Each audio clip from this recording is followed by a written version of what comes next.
در آخر من به شما یک حدیثی را خبر میدهم که فکر میکنم خیلی باید تأثیر کننده باشد و خیلی باید که شما را از خواب بیدار کند، که حدیثی هست از پیغمبر خدا که من احرق 70 مصحفا، اگر در بین شما یک نفر پیدا شود و 70 دانه قرآن را در آتش بسوزاند. البته ما و شما چی گناهی وزنینی هست و چی جمله مشکلی هست که انسان باید تلفظ کرده نمیتواند. اگر شخص در بین ما و شما پیدا شود که 70 قرآن را سوزاند، قرآن خطا خواندنش گناه است، قرآن بی طهارت قپیدنش گناه است، اینها وقتی گناه باشد پس سوزاندن او را شما تصور کنید که چند قدر گناه است. وقتی سخن خدا را تو در آتش بی پروایانه می سوزانی.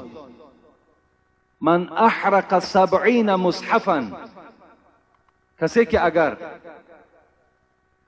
70 قرآن را در آتش بسوزاند و قتل 70 نبیا، اگر کسی که بعد این 70 دانه قرآن سوزاندن باز قرار نگرفت و 70 پیغمبر را به دست خودش قتل کرد.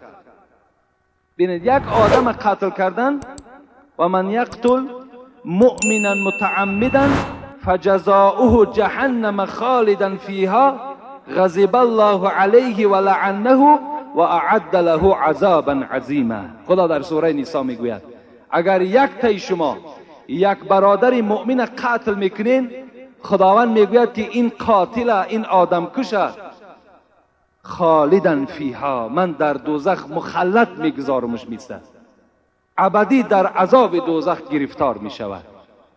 و لعنه، من لعنت خودم به این قاتل میرسانم و غضب خودم را بالای این قاتل میرسانم و برای آمدن این قاتل در دوزخ چه عذابهای گوناگون منتظر هست. یک آدم مؤمن وقتی که یک نفر میکشد، این گناه را تصور کنید که 70 قرآن سوزانید، بعد سوزاندن 70 قرآن باز چکار کرد؟ 70 پیغمبر دیگر را قتل کرد. و زنا مع امه 70 مرات. چه گناه های وزنین، چه جمله های وزنین. 70 قرآن سوزانیده شد، 70 پیغمبر کشته شد از دست یک نفر.